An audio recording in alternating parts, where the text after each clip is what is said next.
What's up, everybody? Welcome back to A Slice is Right. It's part of the special podcast we do for sports other than Tennessee sports.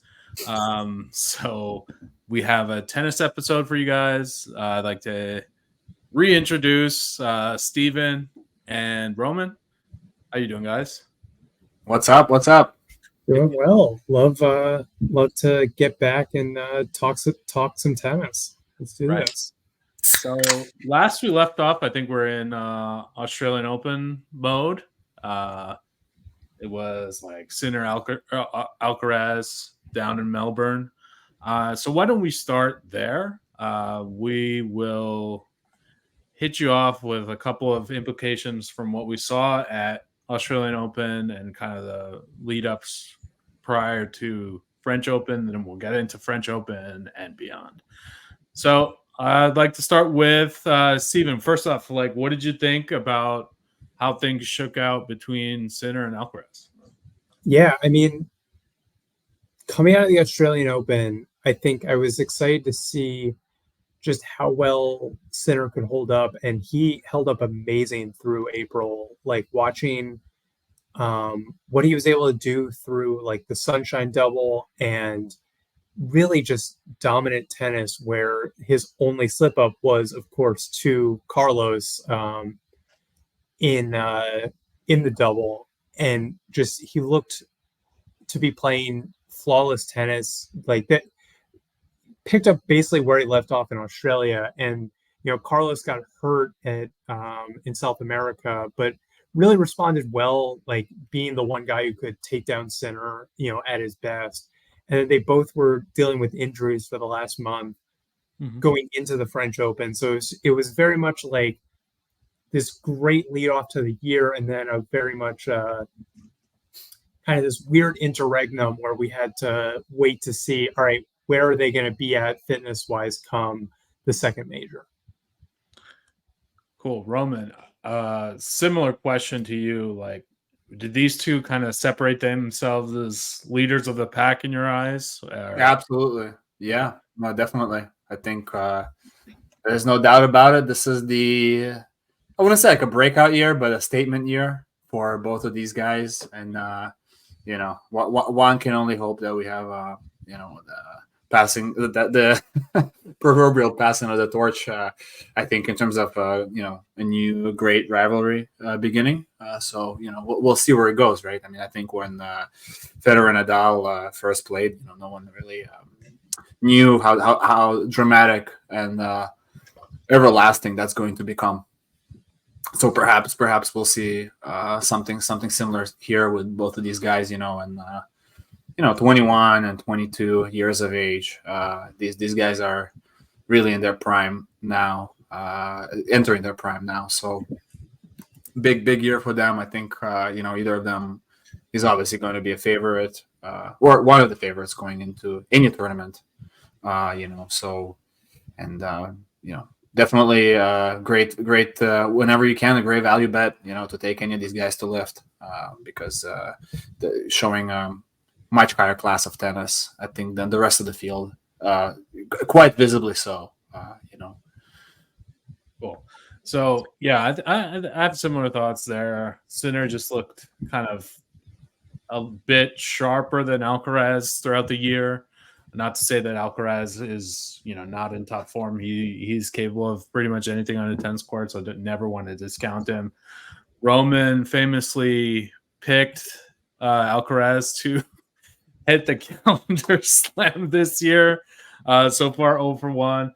To be fair, I picked Djokovic to win the Australian Open, so I'm no better than yeah. him. I mean, yeah. So I'm not. Look, if we're doing a recap of predictions, I mean, I think I'm gonna come back with a rap sheet next time because I think I'm definitely coming at a much higher flip than anybody here, right?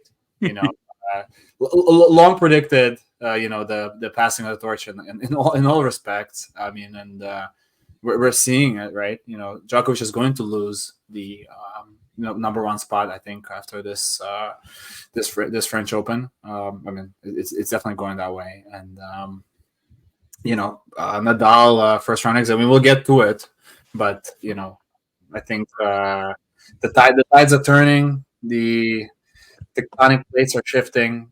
I think picking Alcaraz or Sinner to win 2 or 3 slams in a year is a much smarter bet than any of the Nadal wins French Open and Djokovic wins US Open type of predictions, because those are just those went up in flames ever since they were uttered.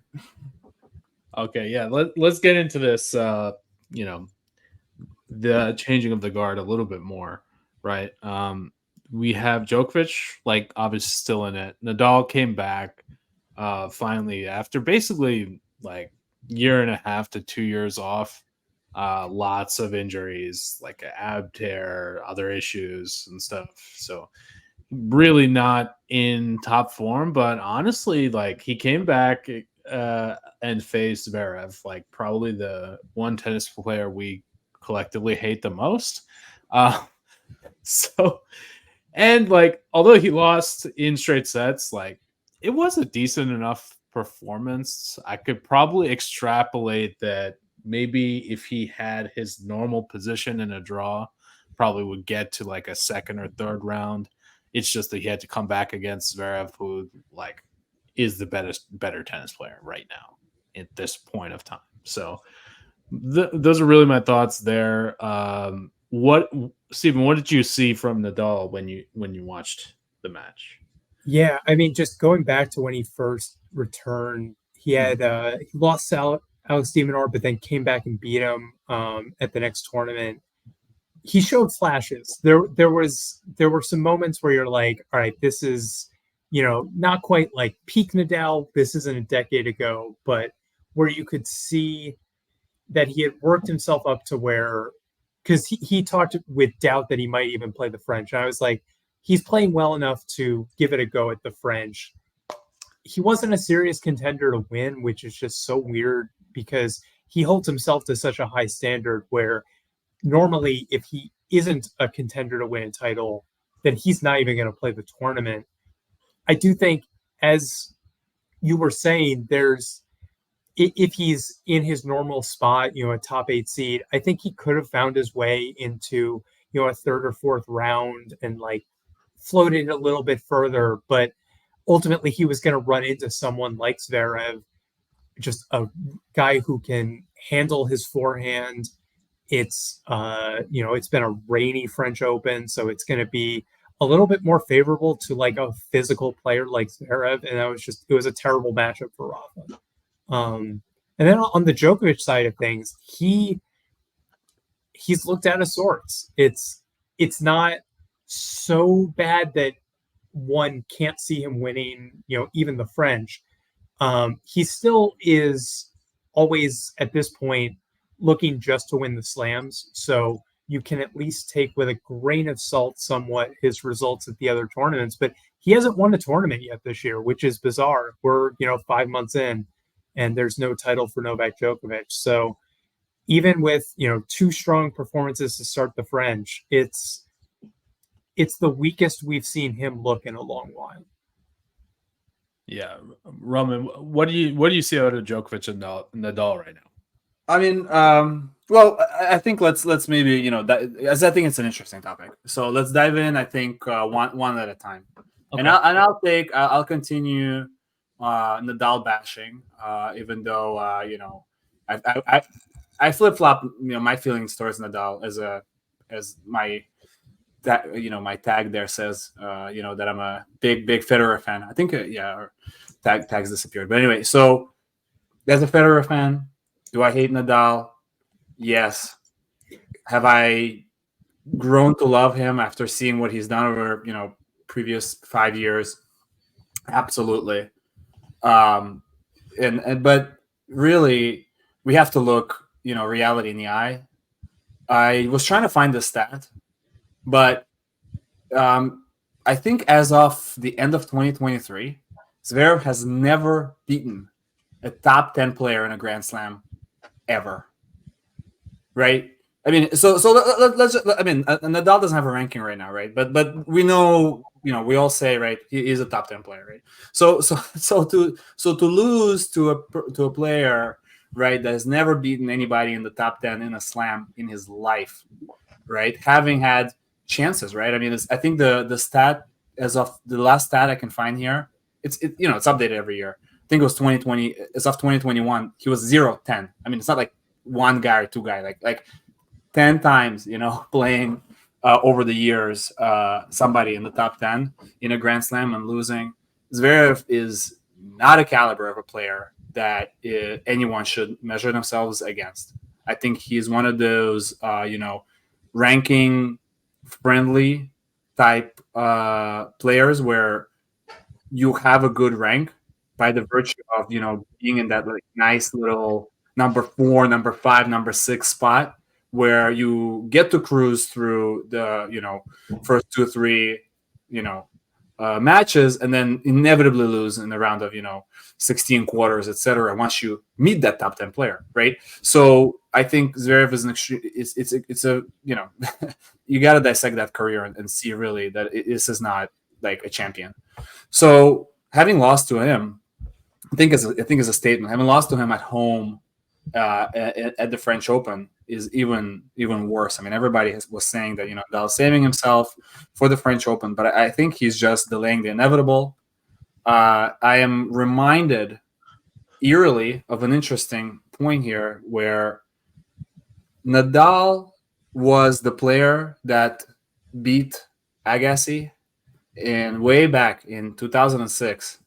I think it was the second round of the Wimbledon. It was Agassi's last Wimbledon. He said he was going to retire after that, and that was his last Grand Slam. Nadal beats him, I think, in 3 sets or something very nice and easy, and that was it. And it was I think a 20-year-old Nadal beating a legend in the second round of a slam, where he's won many times before, where Agassi has won many times before. And I think the same thing just happened to Nadal. Like, he lost in the first round of a slam where he is the king, and we should not take that lightly. I think that's a very clear tell-all sign that his time has come, and I think it's a very tough situation for a player to retire. I think it's like if you look at like great retirements, there's never like a really awesome example to really go to. I mean, especially in tennis, Federer just kind of like disappeared. Pete Sampras, I remember, also kind of out of the blue, just like, I'm retired. There's never like this big like retirement tour. I think a lot of these players still have the confidence that they can win. But Nadal is going down the same route. Like, I remember Agassi was the one person where like he was getting way old. He wasn't winning anything, and many people were talking about he needs to retire, and it just takes that moment of like shattering loss, and perhaps that maybe hasn't happened here, and then Nadal will keep trying. But I think that all the signs are pointing that he's banging himself against a door that's long been closed. The fitness isn't there, the legs aren't there, the hips aren't there, none of the joints are really there. And Nadal, as much as he has been able to show to us that he can adapt his game, being very young, extremely physical, very buff, player, and then changing his game, changing his strokes, really just actually changing how he plays and hits, executes against the ball to be less physical and improve his longevity. But I think that's played its way to the end. Like, I don't think there's more that he can do to adjust in his game. I think Federer famously said it kind of recently that, in tennis, it's the best mover that wins, right? Like, person who can move the best, has the best footwork, and so it's really, I just don't see how Nadal is, getting back to any sort of physical form that can allow him to win, another slam.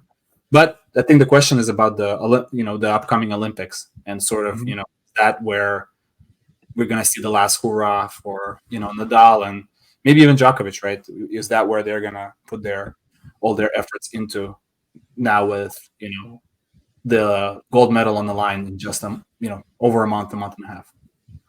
Yeah. I mean, Let's talk about Djokovic though. Like, this is a guy who has had an awful 2024, but his 2023 was sick.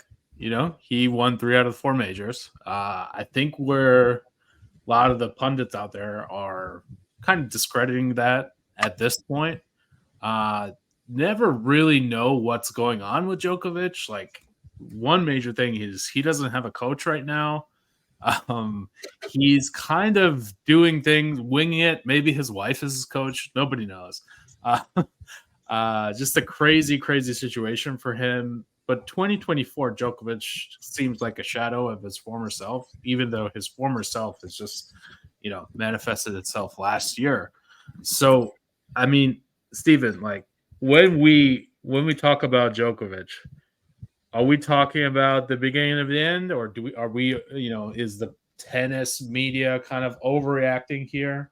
What are your thoughts on that?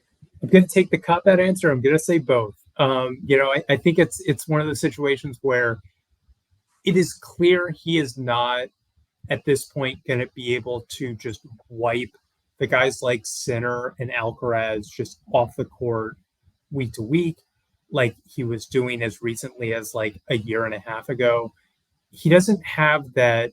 I think there's been a little bit of a piercing of his aura with the last 2 slams, and then just looking at, he was able to play the Sunshine Double this year, and due to injuries, due to coach split, it has not looked fantastic for him to start the year. But at the same time, he is mostly focused on adding to his slam total at this point.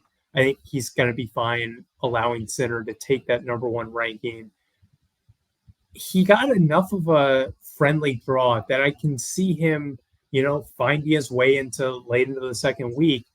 And he got the draw where he only has to face Sinner and Alcaraz, 1 time. I think it's realistic for him to win the French. He's not my number 1 pick here, but he's still in that conversation. He's still going to be in the conversation, especially when we get to, a month from now, Wimbledon on, his favorite tournament. And then soon after the Olympics, which is like the one thing that he's always wanted, is like the gold to, cap off his, it's the one thing he doesn't have. And he still has enough proficiency on the Rolland Garros clay that you can't count him out, even though it's a best of 3 sets instead of best of 5, which even at his age, I think he has this advantage both mentally and physically, that he just knows how to game a best of 5 set match better than most of the younger guys do. Do you think that wait, so he doesn't have even a doubles gold medal? None of that? I don't think so. He definitely has a bronze, I think, but he.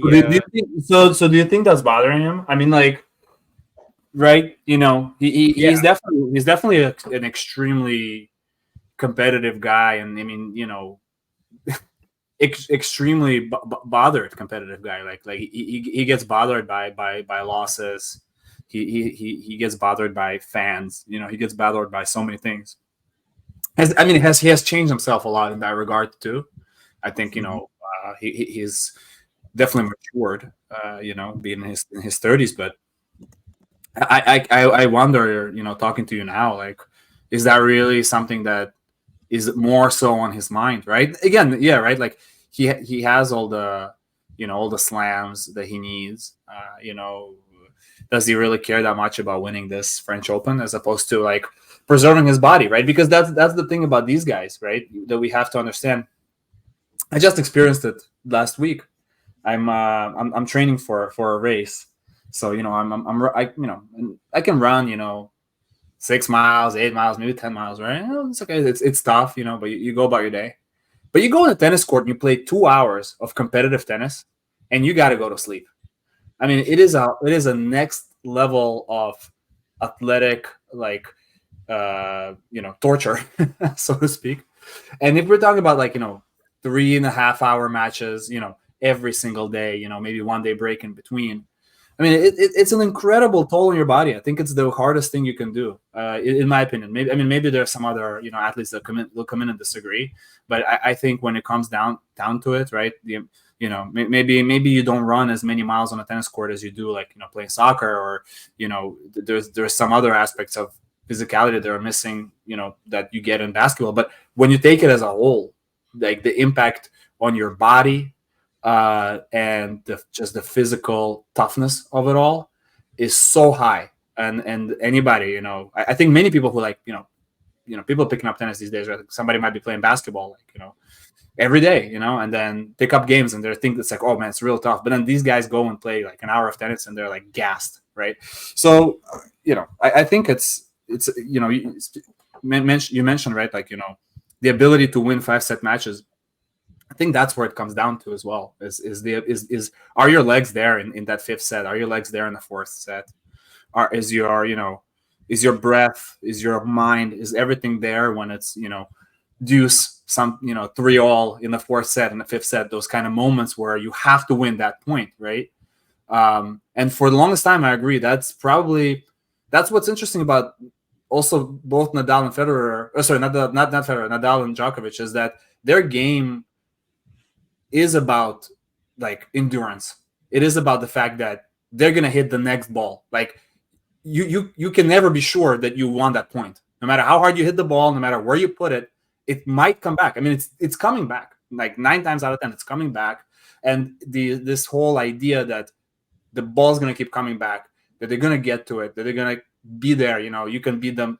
I remember a beautiful match. Nadal, Thiem, right? Thiem comes out, 6 wins. I think was it US Open final a few years back, right? Thiem wins 6-0 for a set, right? You think, that's it, it's done, right? Game over.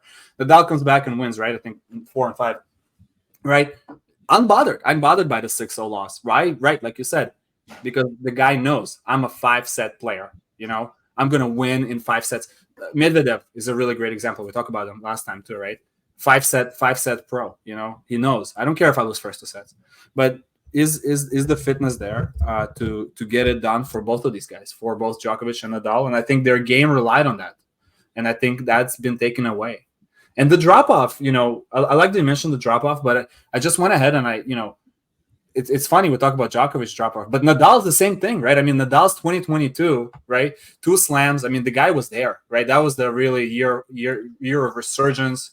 Everyone just losing their mind over how this guy can come back and play so well, and then boom, right? A little bit of injury, bottle falls on your head, and there you go, right? What happened to Djokovic? Like all of a sudden, it's it just lights out like this.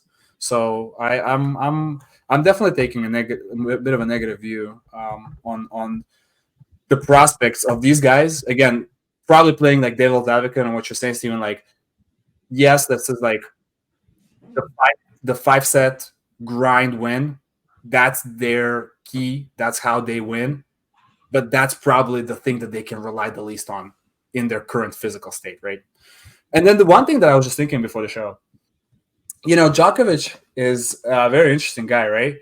Remember the whole COVID vaccine thing, et cetera, et cetera. I do wonder also, like, has he not been caught up in some sort of like, extracurricular, body supplement issue, and where I think, perhaps like he just cannot continue doing for whatever reason, right? Like we don't know, like what kind of things he is doing to keep himself in shape, and whether, these doping regulations, they change like every year, every month.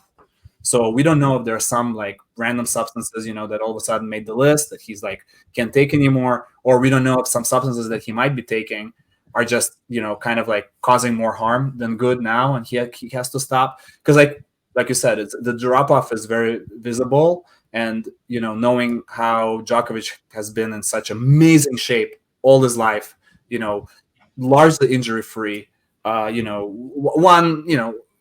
He could be a freak of nature, sure, but we know how these things are. I mean, there's definitely some strong, interesting recovery magic that probably is going on, and it's true for all players. So we're not speaking on Djokovic here specifically, but I do wonder if maybe something about that regimen has changed, and the change in coaching staff right? Like a lot of those things maybe go hand in hand with in terms of like the entire sort of process that he goes through on and off the court.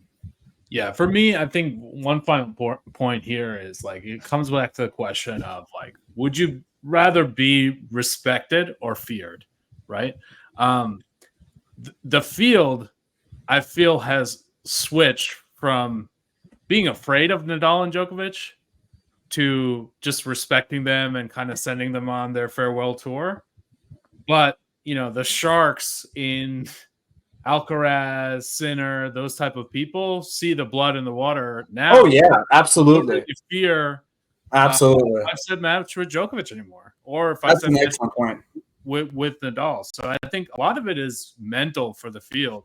They don't see the boogeyman up 2-0, right? Yeah. So I think that's a bit of a difference that I'm noticing in these guys. Confidence is at an all-time high versus these elite matchups. Well, like I don't know. See, I want to pass it to you, but this is an interesting point that first of all, great point that you mentioned is that's for sure the other side of the equation.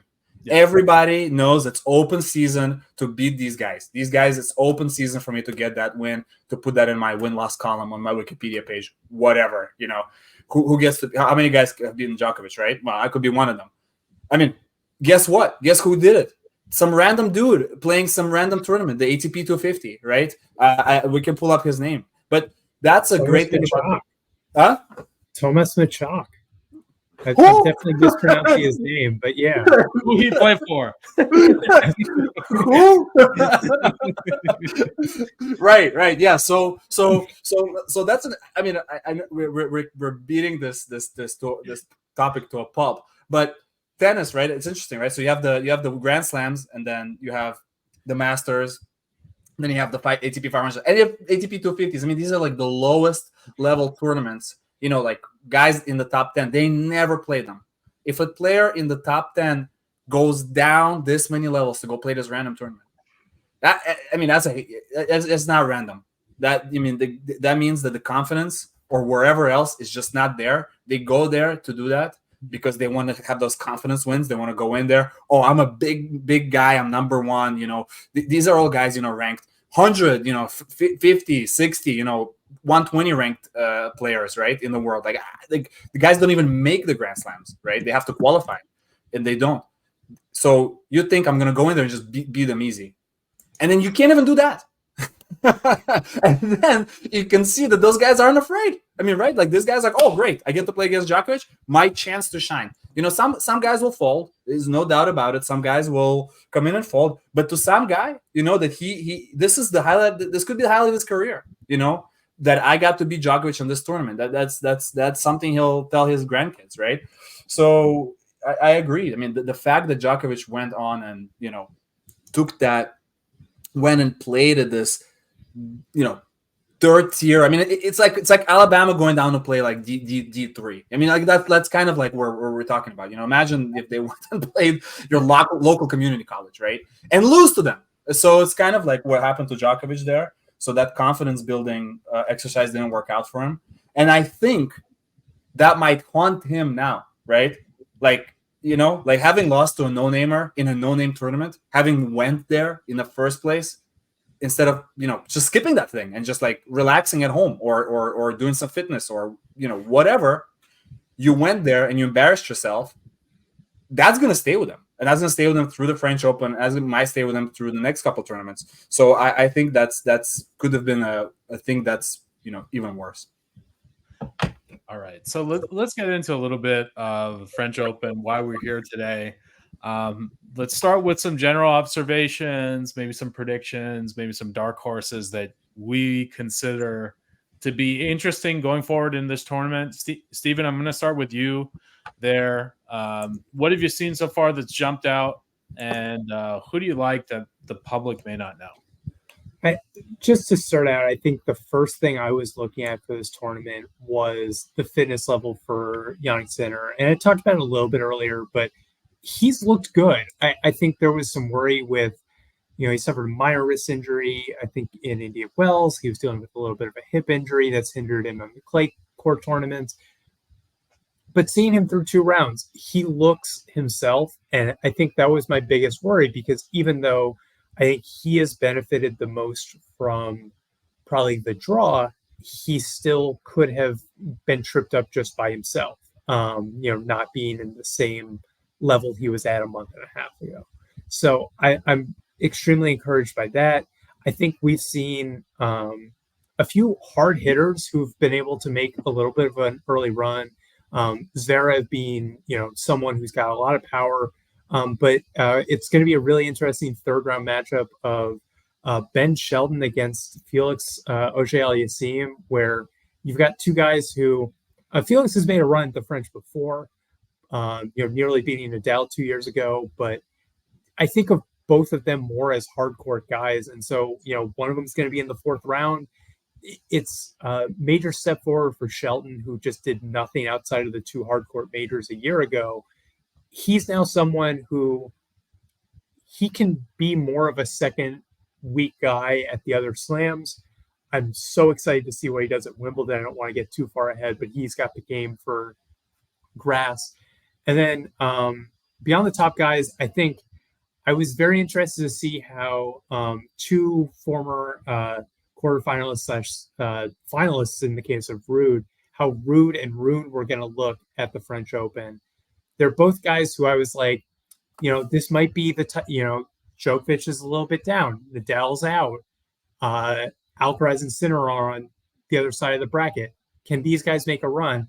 And they both barely scratched by in 5-set matches today. So I'm a little bit lower on their chances, especially like Rune in a quarterfinal matchup with Djokovic. I still am going to give Djokovic that edge there.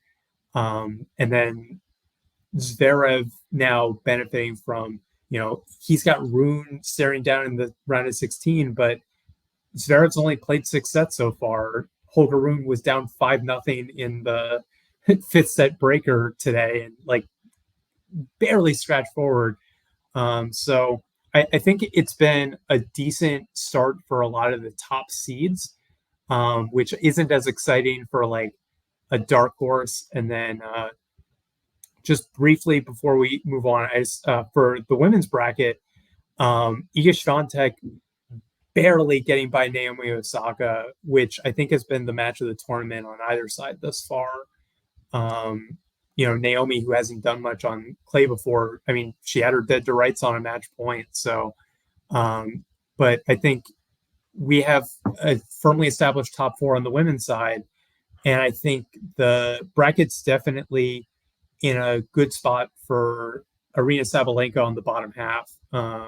She's got Madison Keys potentially in round of 16, but beyond that, I think that we could see her. Last year, she choked in the semifinal of the French Open. I think this year she could make the final, and she's given Iga a run for her money on clay this season and last year, so I think she could do it again. All right, Roman, same question. What are your observations so far? Well, before I share my observations, I wonder. So, Steven, do we think Osaka's coming back? Is this the comeback tour? What's going on there? I think that this was legitimately the first sign where she went from, she'd had some good matches since she had started her comeback, but hadn't looked she looked like herself against the best clay court player there is right now. It's unfortunate that it's the end of the clay season, and she struggled a little bit with grass, but I think it gives me a decent amount of confidence that when we get to the hard court season that we're going to see a strong push from her again. I don't think that we've seen the last of her as a contender at a slam. I think that this also was a confidence gaining loss, even though she blew match point and she definitely had that chance to win this match. I think she is, based off of her presser afterwards, I think she is going to take confidence moving forward. And this can be the type of boost that gets her going for the rest of the season. I love. That's what they said about Nadal too. Confidence boosting loss. I don't know if I believe in those because I feel like those can. It's like a Schrodinger's cat. You know, they're either confidence Yeah. boosting loss or confidence crushing, demoralizing loss. Right, for the same Yeah. exact for the same exact game. Yeah. So I hope that's it's a confidence boosting loss for her. I mean, she was quite promising in her time, and we definitely wish her to come back. I think who has been extremely surprising on tour, just in general, and is a real resurgence is Dimitrov, right? Grigor, he is an extremely impressive guy, and his game. When he started, right, people were comparing him a lot to Federer. Like the way he plays, and it's good to see that game still has a lot to show on the tour.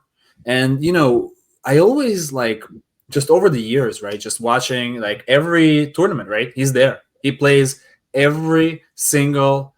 He's one of those like tennis lifers, like he's just gonna be there every day, and so seeing him achieve, right, leading up to the French Open, and now making his way through the French. He's favored to beat his next opponent, and then he has potentially the winner of Shapovalov and Hurkacz to come up. Beatable maybe, right, for him. So we could even see him in the quarterfinals, right, up there. So I'm super super excited for him. Just really a great story for me of a person who is so in love with tennis that just keeps playing every damn week, scratching at the surface, of the top 10, he goes right at top 10, top 20, 25, 35, kind of like Fognini, right? Same kind of, and I mean, he lost in the second. He lost in the second round, but still, right? the guy we grew up watching when we were like just still babies, he's still there getting after it. So I love seeing that. But I think I think Mitra is an interesting kind of like a dark horse here, right? Like because I mean, yes, he has Sinner on his route, but I do like him. Next couple games. Yeah, I will add, just adding to the Dimitrov point. If you want to see some inspirational shit, watch his Miami Open match versus Alcaraz. I think that's the best like I've ever seen out of him, and that was relatively recent. Yeah, I don't know necessarily. Probably his worst surface is clay. I wouldn't mind taking Dimitrov to lift like Wimbledon. I don't know. Yeah. I mean, Get some value after that out of that, but I don't know about on clay. But yeah, I was just thinking like to myself, given changing of the guard, right? Who else do I see as the next guard here outside of Sinner and Alcaraz? Honestly, maybe we'll see a strong performance out of Tsitsipas this tournament. I know I don't. Yes. I know I don't necessarily agree with his personality, and he is a very annoying guy. Horrible. Don't follow him on social media unless you want to tilt yourself. Like, feel free, but I think that this might be his time for a deep run. Steven brought up Rune and Rude. I always confuse them. But what I saw from them today was like very, very off-putting. So I don't want to back either of those. But ultimately for me, I think it's Alcaraz's to lose, and we'll see some sort of combination of Sinner or Alcaraz. But I'd like to see Tsitsipas, if he's going to win a major, it's got to be this one. I feel like this is the time to step up for him. And yeah, like that's really what I see. Like, I want to get into some other, like, alternative answers to the question of for dark horse. Like, I kind of like Matteo Arnaldi a lot. I would say that would be like, if you want to bet for next game, I would say Matteo Arnaldi plus 6 games that and over 36.5 on the total would be something I would definitely be interested in taking just as a quick Deej moment. I don't necessarily like a lot of the other lines for third round as much, but that was staring at me. And let me back my boy Dimitrov as well to cover the 6. So that's what I see in the immediate kind of future. Like, I wonder though, guys, like, who do you think will be the American to make it the furthest? So, Steven, I'll start with you on that question. I think we got Ben Shelton, Paul, and Fritz kind of left. Yeah, I think it's the question that's kind of also defining this next set of like who is the top American on tour right now, because Fritz got briefly lost top American in the rankings to Sheldon and then got it back a week later. But I would lean Fritz. He's the guy that's made quarterfinals. He's done it a little bit more consistently than say Sheldon, but I think that Sheldon's the guy I think moving forward, maybe beyond this tournament. But I still need to see a little bit more from him on clay before I feel like he's gonna make it further than say Fritz at this tournament. There isn't that like American that's designed for clay, but also the one positive that if you are thinking Sheldon is it's been a very rainy French Open. It's been conditions where someone who can just like come in and just like blast the ball like Sheldon, it's his kind of clay court tournament. And unlike last year, he has been making, winning some actual matches on tournaments that aren't the US Open and Australian Open. I'm really encouraged by his taking like that next logical step, not, to superstardom, but from like good to very good. And so I'm a big believer in what he can do. Yeah, I couldn't agree with you more. I think he's one of the most exciting faces on tour right now. Just fun guy to watch, and he's in his, like honeymoon moment, right? Like, I think a lot of players go through that. Like, thinking about like Roger Aliassime, right? Like years ago when, man, it was exciting. I mean, like everyone was looking at him. He's gonna be the next big guy, and so many are like that. Zverev was like that too, right? I mean, Zverev became consistently top 5, but again, I think it's just a matter of luck of the draw. But people were thinking, well, this is the new top 1 player. This is the new top 1 player. But we have yet to see. Ben Shelton right now is all just open seas in front of him, and it's really easy to be excited about him. Every time he wins, you can root for it. If he doesn't win, you can say, hey, better luck next year. But then we have to 2-3 years down the road, if he's still not really achieving that top 10, top 5 placement, then we can write him off as one of the could have beens. But right now he is definitely prime could be. He is really, really good. I love his game. I think I just love his game. I get excited. I mean, I'm sure Steven and Naveen are really the same, right? It's like just because tennis is like the way you play, is very different between different players, and I'm not that in love with Nadal's game. Like I don't like it.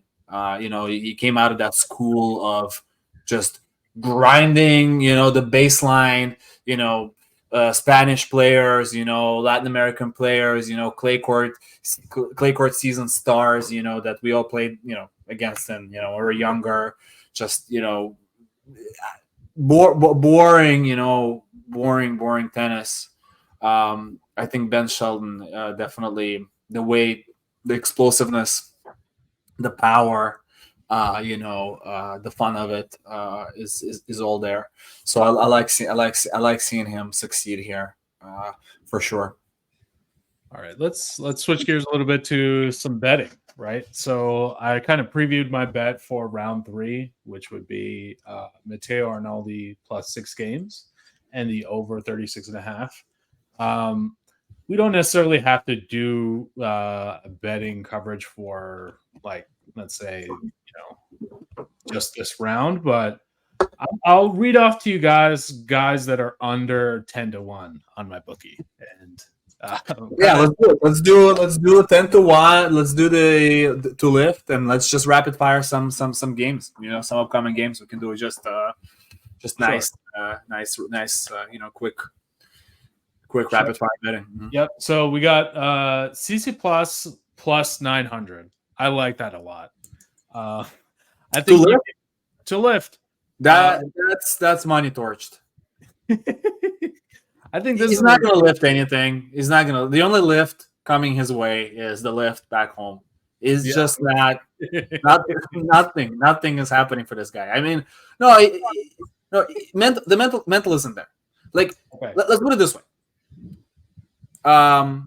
He's not as great of a player as like Dominic Thiem, or even honestly, like he's not even as explosive and exciting as Ben Shelton, that can actually like catch the wave, like just catch God. I think we have a saying in Russian: "Catch the God by his beard," and just like win. It just happened. I don't see Tsitsipas doing that, and I absolutely do not see any mental game in that head of his to actually win a Grand Slam. It takes that. It takes that to do it. So when picking a winner, you have to pick somebody who either has the experience and the mental capacity, like Dimitrov, right? For example, maybe doesn't have it all there in the game, but mentally and experience-wise is definitely ready for it. Even Zverev, as much as I hate to say that, has more of a brain inside his head to actually get it done. Tsitsipas is a lunatic, and he cannot win anything. I think just ever. Zverev, interestingly enough, is plus 430 in my book. That seems very high. In the sense that they're giving him a lot of credit. Sinner plus 310. I see Alcaraz is the favorite right now, plus 228. Djokovic plus 375. What else do we see? Rude plus 870. I think it's a situation where you might have to take these tickets and hold them and cash out, right? I don't know if you're not going either Alcaraz, Sinner, or Djokovic, like you might do well betting in that kind of. Yeah, I mean, but these are great. Yeah, I agree. These are great picks. Like if you just were to take them, right? Like and just see all these guys show up. Like the bottom half of the draw is, we talked. But the thing is, we talked up a lot of guys like Shelton and Dimitrov. But if you think about it, like Dimitrov plus 6,700. That's the lot. But see, that has. When you look at these things, right, you got to look at it in a comparative sense, because it's not about like, is this guy winning or losing? It's about, is this better? Is this plus 1,700 better than this plus 900?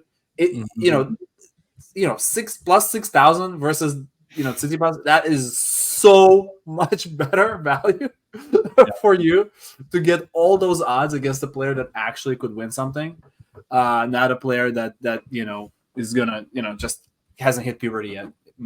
Mentally. I mean, I'm sure he has some hair on his chest, but this is not a guy who wins a French Open. Okay.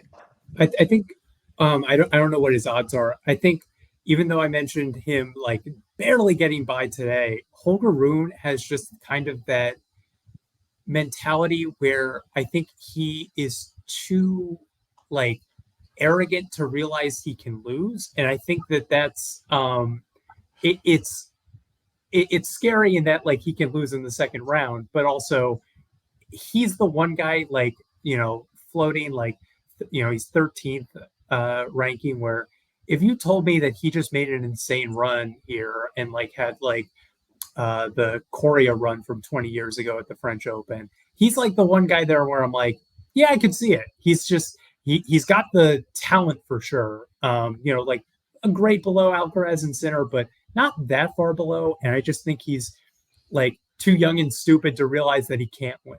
Yeah, I like that. That's a good. Plus 2,600. So again, like if we're scraping for value, it seems like Dimitrov plus 6,700 and Holger Rune plus 2,600 would be your values there. Yeah, I mean, you just gotta expect these guys to make it to the semis, right? And and the thing is, like, I love like Andy Roddick. He went on a bit of a rant. I don't watch the entire podcast he does, but I catch snippets of it. But he was saying, you can't possibly, like, without seeing the draw, make any assessment in terms of how any player is going to do. And I think it's also true in a sense that you have to look at the draw. like that's really what it says. So the draw is that important. That you can't even predict any player to make it, win any Grand Slam without looking at that. So I think doing kind of like bracketology in a sense is what's needed. And I think looking at the draw, I think it's definitely possible for Rune to get to the semis, and then somebody like because right, like what does he have to do? He has to beat Zverev, who's a joke. And then he has to hope that Medvedev is, not having one of his best days. And then, there he is, right? There he is in the semis. And at that point, that ticket was worth money right away. So that's a very easy, like, you don't have to you don't have to hold it to maturity. You don't have to hold it to, I mean, you can. I mean, you can. It's a lot tougher sweat. But, if you can hold that ticket through the semis and just get over the big humps, it's good. I mean, you can also just bet them straight up, right, and just parlay that all the way through the semis. So I think it takes more balance to do that, but just take a Rune and just bet him straight up now, bet him straight up next game, take that money and then just bet that straight up again, just for those three matches. You will turn a nice profit, and I think for him to get to the semis is highly doable. Kind of the same story, in a way for like, Ben, well, yeah, not so much Ben Shelton, right? You have to beat Alcaraz, right? But Alcaraz is really what's killing that whole side of the draw, that quarter right there coming in there. Same thing for Sinner, right? The slice that he's in is tough. But I think the slice where Djokovic is at, that's definitely a place where, value can be seen, right? So we have Casper Ruud there, right? That could actually be somewhat of an interesting play as well. Though it is rather favorable to Djokovic, but hey, a Musetti, right? Just coming up, tomorrow, right? Yeah, that's gonna be tough for him, I think. So yeah, I mean, like, why not, right? I mean, again, this is we also have big Musetti as one of the dark horses for the year. He's making strides, but man, believe me, this guy is looking at the tapes right now, studying every single possible thing he can about Djokovic. I mean, he's sleeping and just dreaming about this match. So I think this guy at 22 years old has shown potential before. Would it surprise? I mean, I don't know. Maybe many pundits will be surprised, but I wouldn't be surprised if Djokovic loses to him. It just wouldn't surprise me. I'd be like, okay, like that's something that I definitely like is like 50-50 to me. So again, like talking about value plays, imagine this guy, right? Because if he does that, well, he's a young guy. He could lose the next match. So that's the tough part about it. But maybe you take him just against Djokovic, plus games or just, straight up. A lot of, again, very important for tennis betting. A lot of these young guys, they can have the match of their lives and beat the number one seed. They may very well shit the bed the very next day. Like that has happened many times before in tennis where, it also happens more commonly like during the match. Like they'll take guy will take a set off of Djokovic and then it's 6-0, 6-0, 6-0 rest of the way. Like things like that happen all the time to these young and inexperienced guys. Happens throughout the tournament, happens inside the match. So it's sometimes it's tough. Sometimes you think like, oh shit, I got this ticket right here. This guy just beat Djokovic. Game over. He's gonna sail to the semis, but then boom, he just goes up next day and shits the bed. Musetti, it's funny you say, like 3 years ago, he made that, his first big entry on this big stage was made the fourth round at the French Open, went up against Djokovic, took the first two sets. I think the second one in a tiebreak, and you're like, oh my God, is this the Pearson Djokovic armor? Is this the changing of the guard? And then it was 6-1, 6-1, and he retired down 4-0 because he didn't want the embarrassment of the bagel. And it's I think the thing is, he has matured in those 3 years. It's not just a guy that, completely fell apart against Djokovic, and Djokovic is, 3 years older.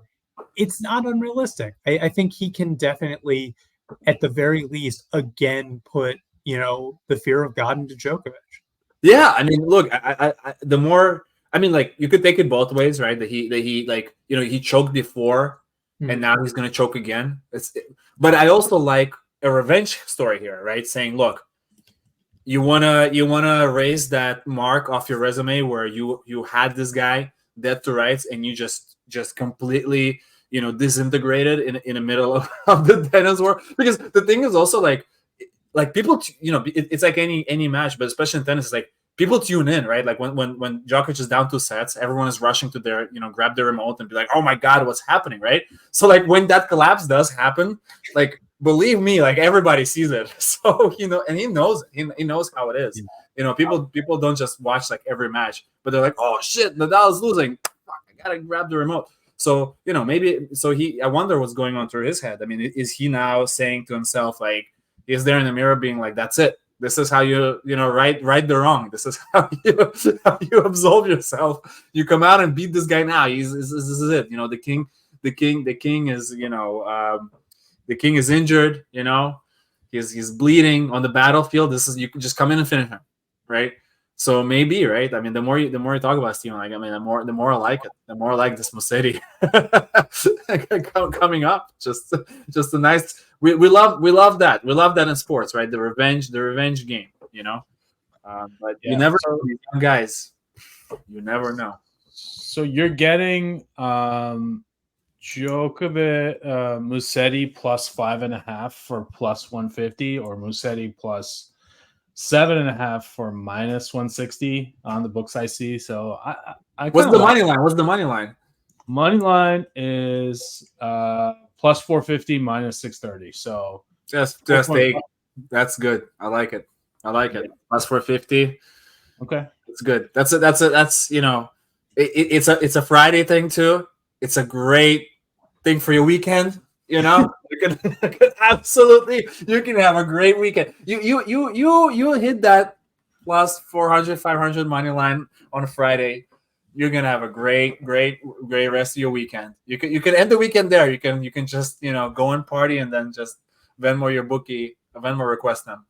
I know to some it's an unusual thing. Usually you're Venmoing out, but you can Venmo request your bookie, and just put a couple hundo on it, 200, collect the 900. Woo! All right, guys, let's roll out to dinner. Let's switch gears a little bit and touch upon the Olympics. So Olympics are in Paris at the same place that Rolland Garros French Open is. and we touched upon a little bit of it earlier, right? These big guys, Djokovic, Nadal, they want to kind of like have this one for their legacy. Djokovic does not have a singles title at all in the Olympics. His best is bronze in 2008. I just recently looked this up, and Andy Murray has 2 Olympics men's golds. Was surprised to see that, and our boy Zverev has the latest one. He's the current gold medalist at the Olympics. So interesting people winning these Olympic matches, and it's not really who you think. Like, not to discredit Murray at all, but you'd think there'd be some Federer, Djokovic in there, but there's not. So I'll start with you, Steven. Like, what do you see playing out at the Olympics? Like, will it be similar people who win this French Open at the Olympics winning again? You think you could do some sort of double here, or what do you think? Yeah, I definitely think that's possible. One thing to note, though, is that we have this weird spot in the schedule where we're in clay court season, then we're immediately going to shift into grass court season, through, early to mid-July. And then instead of going then to hard court season, we go to the clay court Olympics. So I think we're going to have to see in the interim who actually plays Wimbledon, because I think, for example, Rafa has talked about, I'm not saying he's a favorite to win, don't get me wrong here. I'm just saying Rafa's talked about, like, he wants to play tournaments that he's had like a connection with. He's won Wimbledon multiple times. I think he wants to play there, but I think he's going to prioritize staying in shape on clay and probably skips Wimbledon to play clay. Does Djokovic potentially do that? Does Djokovic like sell out to win the Olympics and potentially skip, his favorite slam? I think that's an interesting storyline to watch. But Alcaraz, I think, still just, you give any clay court tournament at this point, if he's healthy, he's the favorite. Last year, he won Wimbledon and was still a force in the hard court season. I think I would lean towards him as, the odds-on favorite just on Rolland Garros. To our earlier point in the Nadal-Djokovic conversation, if Nadal is going to have a chance at another big title, it is this one, just because it's the best of 3 sets on his favorite surface. He probably can't handle, 7 best of 5 matches, but he can, more realistically, 3 sets, 6 matches, gets a better draw, but ultimately I don't really see it. As much as I love him, I would lean Carlitos at this point, with the obvious caveat of, let's see how the weird clay to grass to clay movement goes. Roman? Yeah, I think it's super interesting. I mean, it's hard to say for sure, but I do like the discussion that's going on around, because for Djokovic, I don't think he's gonna skip the grass. I think he's gonna play grass for sure. I mean, he's a machine, and I think he's gonna keep trying to find that. I think he's gonna keep searching until he finds it. Nadal. I mean, I wouldn't be surprised that he skips the grass tournament, the grass season, and just shows up for the Olympics. I think many people are pointing out that, as we get into the Olympics in July, it's going to be hot and dry in Europe. And it could be really hot. I mean, you guys and the fans might remember, where we had, near like fires, right, in Europe, really hot summers. The weather has changed to the extent that the summers are really, really hot. Why is that important? Nadal loves that scorching, hot, open air clay tennis, right? Like people will point us out. He lost to Zverev indoor. I mean, with the roof closed. I mean, the roof closed is that's it. Completely different game. I mean, you want to beat Nadal in the French, just pay him to close the roof, just do some kind of a malfunction, just go in there and like fuck with the roof, make sure it gets closed, and then it cannot open on your day. I mean, I think you go from like your odds just prove in half. Like if you were like plus 500, you're plus 250. Like the roof closes, but it is very different. I also just experienced it the other day, playing here in Austin, right? Started out, at like 5 o'clock. It's really hot. The ball. I was playing on clay court, but the American gray clay. The ball is bouncing. You can just get after it, spin it really, really hard. And then we went into the evening, and it got cool right away, and the ball became like a brick, like a brick, and you just couldn't hit it like the same way anymore. I mean, just right then and there, and it was so hard. You had to like be so careful. So the environment in tennis changes a lot. I mean, I think I don't know, a lot of other sports. I mean, we think about it's like in football, like playing in the rain or not in the rain. Like it really makes that much of a difference how the ball is. The ball, ball itself changes a lot of its physics. How much pressure is in there, how much it bounces. The court changes so much, especially because it's a clay court, right? And on the hard court, there's difference too because it gets hotter, right? And it does impact the ball. But the clay court, I mean, it changes completely when it's really hot and dry versus when it's a little bit, there's a bit of humidity. So will playing in July be better for Nadal? For sure. So I think, I think some people have pointed it out, and I think it's something to keep in mind that for him, I think that's one thing he can look forward to. I just, again, I don't know what goes on through his head. I mean, he's a fighter, but I just don't know how he looks at the rest of the season and sees any kind of a comeback there. But I think he can see this. And remember, Olympics is 3 sets, right? So you don't have That's how Zverev won it. Yeah, exactly, right. Yeah, there you go. Right, but see, that's another big difference, right? Is like Nadal, can he then, like, I'm almost thinking of like Kobe's last game, do you drop the whatever he did, I don't know, 80 points, right? Like, do you drop that in the last game, on your way out?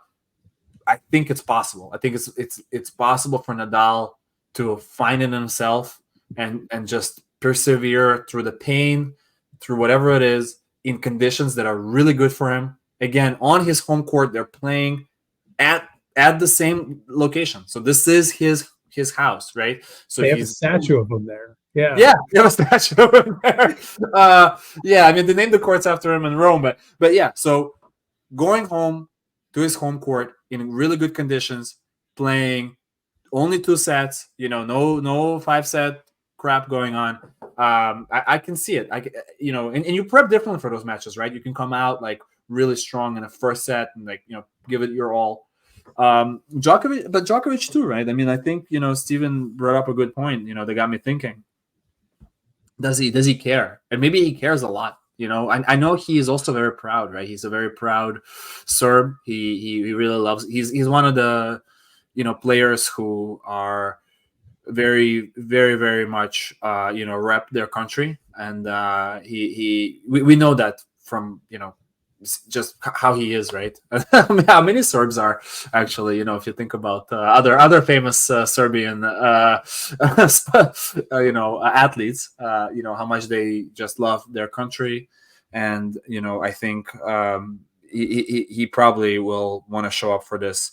I don't see him skipping the Wimbledon, but I do see Djokovic putting up another big performance for the Olympics. And again, like I wonder what type of planning goes in his head.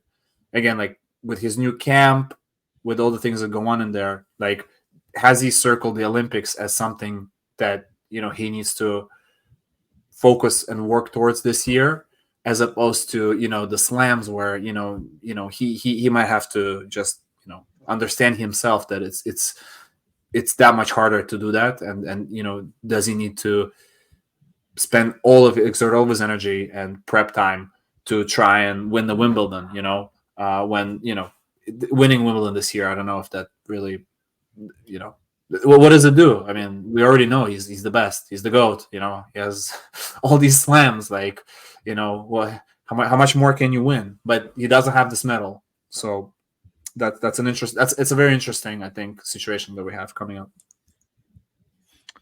Okay. Our last topic of the day is college tennis. Roman, I'll let you as the resident Texan here, explain what has happened in recent times. We don't really know. I mean, we need a whole episode on this, and we need the more pros, more tennis observers here, because American college tennis has not been anything for many years, for variety of reasons. I mean, you can go, and look, but there has been a massive resurgence, and massive resurgence in all the right places, in Big 12, in SEC, and to some extent, Ohio State, right? So a little bit of Big 10. So, but like, I mean, Big 10 and a little bit of Big 12, right? So TCU, Texas, I haven't gone to any of the games, but a buddy of mine who I play tennis with, he goes to the games right here, and it's free. I mean, he's like, you come here and it's free, and you watch these guys play, and these guys are really good. And you watch, there's a lot of good players playing right now in college. We're seeing something completely new. It's very, very, very exciting to see American tennis change and evolve and adapt.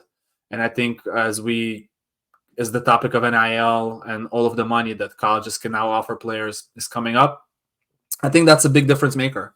I think a lot of players have in the past got out of high school, and just go and play, because you need to play a lot of tournaments. You just need to play a lot. You need to get your, like the 10,000 hour thing. In tennis, you got to go to 100,000 hours. The 10,000 hour rule is a 100,000 hour rule. Like, you have to go and play, and everybody just plays, the ITFs, the challengers, et cetera, et cetera, et cetera. The competition has just been bad, in terms of like college tennis. It's been, and it's not been necessarily like bad, but it's been very local. It's been kind of like, your Columbia, your UPenn, those guys play with each other. You either make those teams or you don't make those teams. Stanford, right? We had a couple good players come out of that. We had Bryant brothers come out of those programs. But now we're seeing, it's no longer the Columbias, it's no longer UPenns, it's no longer Stanford. It's TCU, it's Texas, it's Ohio State, it's OK State playing well. The people with football money. Yeah, I mean, right. So like, it's like, I think it's an interesting like microcosm of like to see what's actually going on. And like we talk about this on so many shows at Lock It Up, right? Like how is we're witnessing it live. Like how is the NIL, how are these things impacting just sports in general? And all of a sudden it's like, oh wow, players are, who are the big tennis schools. Oh, it's not Columbia, it's not Stanford, it's TCU, it's Texas, right? The like number one, I think, player in the country was in UT. And these guys are playing high level tennis. It's very, very good. And so I'm excited. I'm really excited. And I think maybe, hopefully, now the question is about like USTA, because now there's tennis is another one of those, like, there's a lot of sketchy shit that happens in tennis because it's governed by a lot of these organizations where you don't really have like sort of like, collective bargaining agreement that you have in soccer. You don't have like an association of, team owners that can get together and say, okay, what's best for the league, what's best for the players. You have a lot of like quasi government, appointed people, a lot of very strange, officials, a lot of people that just get appointed because of their like historical achievements on tennis, but, really not good people in terms of like organizing anything. And I think the tennis in America has suffered a lot from just being completely mismanaged. But we have to see what happens between the NCAA and between USTA, and can we see a resurgence of junior tennis in college players? Maybe we see some one and dones or something else. But I think if tennis players can leave high school go to college, go to their, Texas, Texas Tech, whatever, and encounter really strong competition here in America? Can we get players from abroad, right? I mean, like, Spanish players, Italian players come here with, on their international student visas, on scholarships, play here and create a really nice environment for player development. And then they can go and pursue, once they're 20, 21, 22, they can go pursue professional careers, having, have had an education, having had made money, right? Maybe through NIL, and also having had a really good competition and just also, built up the good fan base. So there's a lot of potential here that historically has been destroyed by the USTA organization, and just really created a horrible, really environment for youth tennis development in America, especially for American players. And for the longest time, like, just players would just leave the country and go play somewhere else and train somewhere else. And maybe now we can bring it all home and see the development here. Yeah, so I have a point related to this. So in tennis now, as of the past like 4 or 5 years, we had something called UTR, like Universal Tennis Rating. So what that is that it's just a scale that anybody can enter. Sinner can do it, Roman can do it, I can do it. So if Roman would, let's say, equivalent to some sort of, I don't know, top high school player right now, or something of that range. I would kindergarten player. I would equate to basically a rock or a zero.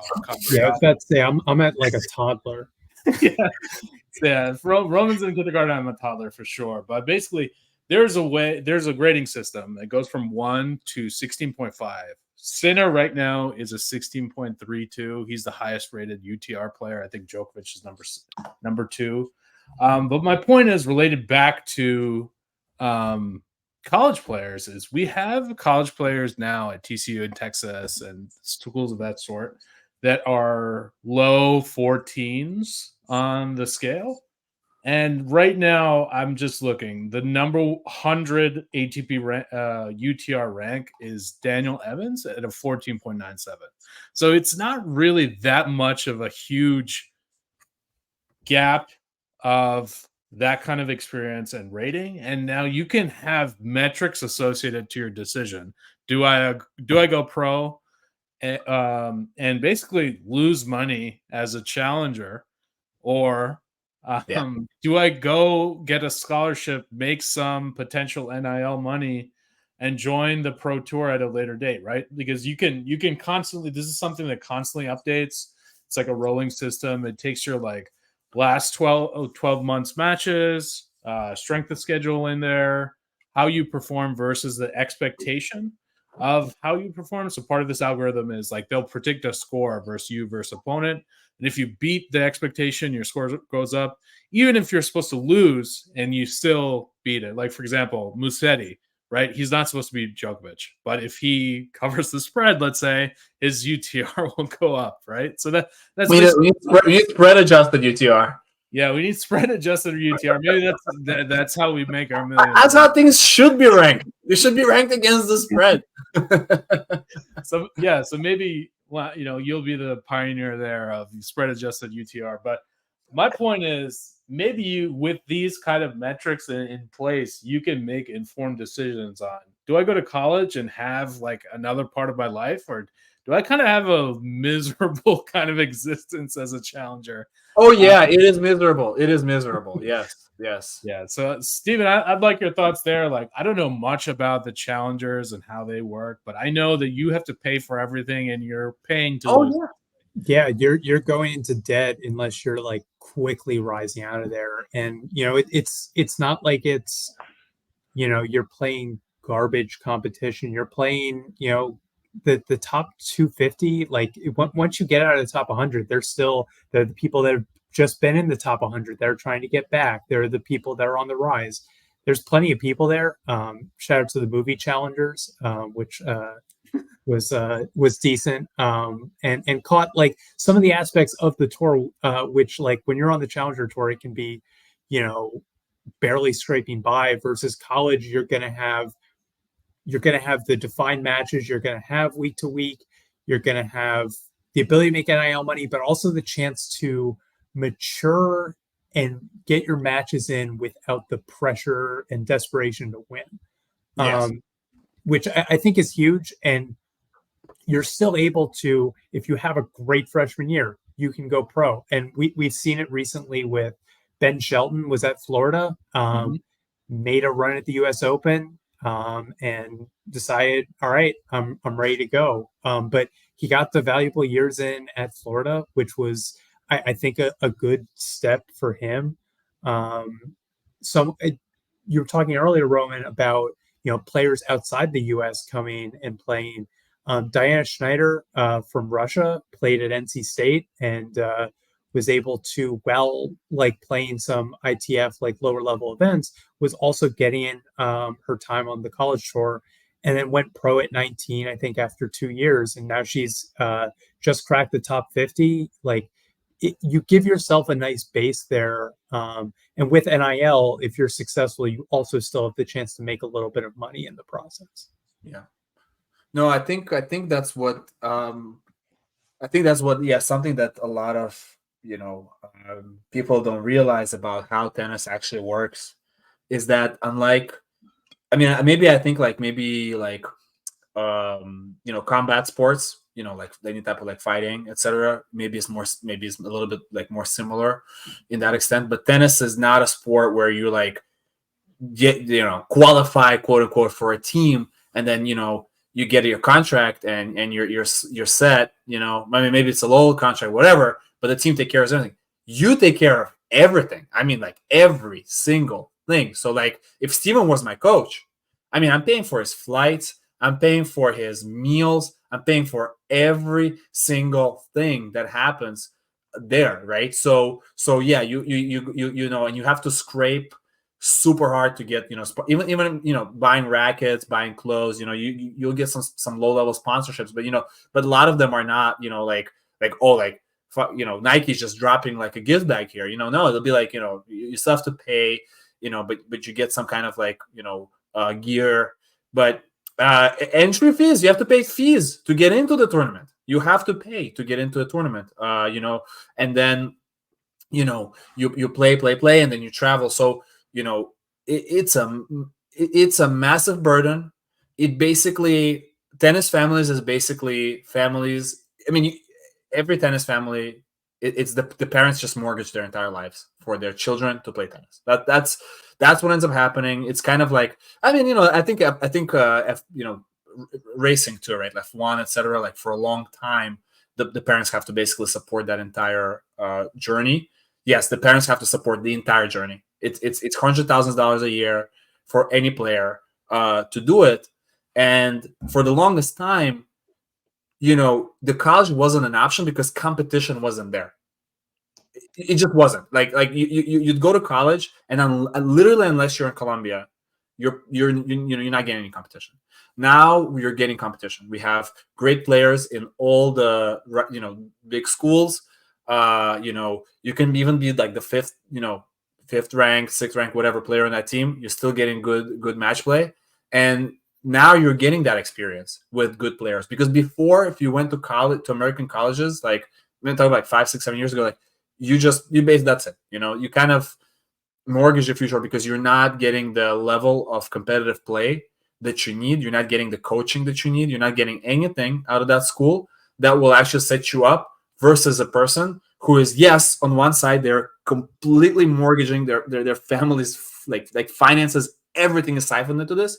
But guess what? They're playing every single day against other guys, girls, who are in ITFs, challengers, etc. Very high level, very competitive, right? Because again, everybody is competing. It's the most competitive thing you can do.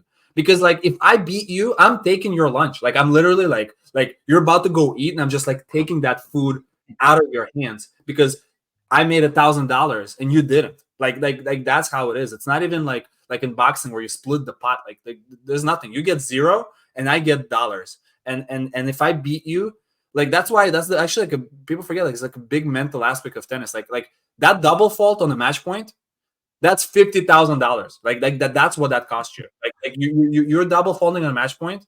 You're not going to, like, I mean, if we're talking about Grand Slams, second round of Grand Slam, how much does it get? Like, like $50,000, $60,000, right? So like you lose your first round, on a Grand Slam, you got a wild card, or you made it through qualies by chance. That's it. That's the difference between making 30 grand for the first round or 80 grand for the second round, right? And that 50 grand is your coach's salary for a year, or your physio salary for a year. And that's literally like money on the line as you are like serving the ball. That's how like intense the money question is in tennis, even for the pros or people who are, in the top 100. And you have to be in the top 100 to sustain yourself with sponsorships and with the amount of money that you make from winning games. So, college having been now unlocked in a way where, you can go to college, get a scholarship from college, right? Because all these, sports programs are paying for that. And now you also have good competition. Now you're also playing, and now you're also maybe potentially, making a bit of money out of that. And then like Ben Shelton, Bell Shelton, you now have a chance in 2 years, or finish your career, your college, and go play. You now have a chance to still play in the pros. That's amazing. That's huge for tennis. And I think we're gonna see, other players from abroad come here. They're gonna come here, because they're going through the same problem over there. If they're an Italian player or Serbian player or Swedish player, it's the same thing. They have to pay for every single bus ride, every single entry fee, every time they need to string their racket, every tennis ball that they practice with. It's all coming out of their pocket. And for them to say, gee, let me apply to University of Alabama, go out here, boom, Bama is in the, whatever, Final Four of the tennis tourney, right? And I get all of that paid and I have good competition. It's an amazing thing. I think it's really great, and I think we just all have to hope that no one fucks with this. Like, nobody comes and just like screws this up, because it's been screwed up. It's been extremely difficult for tennis player development, especially here in America, because there's not a lot of good tournaments in America. Like the TF Challenge, like a lot of it happens abroad.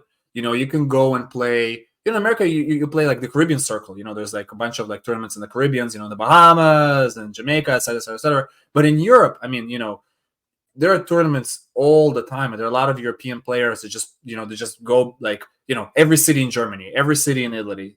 And for an American player, you would have to go there, right? And you have to go there, and your family have to spend money on all of that. It's difficult. Keeping the games here, keeping the competition here, you don't need to organize tournaments. You don't need to fucking worry about it. You have these multi-billion-dollar beautiful facilities right here on college campuses. You can have a tournament every weekend. Let it happen. Let people play. Let the youth, develop their game, and you'll see a lot more American players do great. I mean, this is the path for American players to, really take over in the world of tennis. So we really just hope that the road is open. All right, guys. We've touched a lot of topics today. We've hit college tennis. Tennis episodes are always huge, man. I know, it's so much.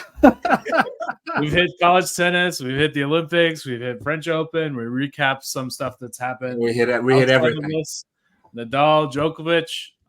If you're looking for a complete tennis episode, this is just about this is it. Get. So yeah, I want to say special thanks to Steven and Roman for talking. Definitely great to have some tennis expertise out there. And we're going to be doing much more at Lucky Top Sports this week. We had a MMA episode yesterday. I'll probably do quick episodes on the Champions League tomorrow. We have our normal episode on Saturday. So it's Lucky Top overload this week, guys. So thanks for joining in. Thank you again, Steven and Roman. And it's been great at Lucky Top Sports on all platforms. Thank you.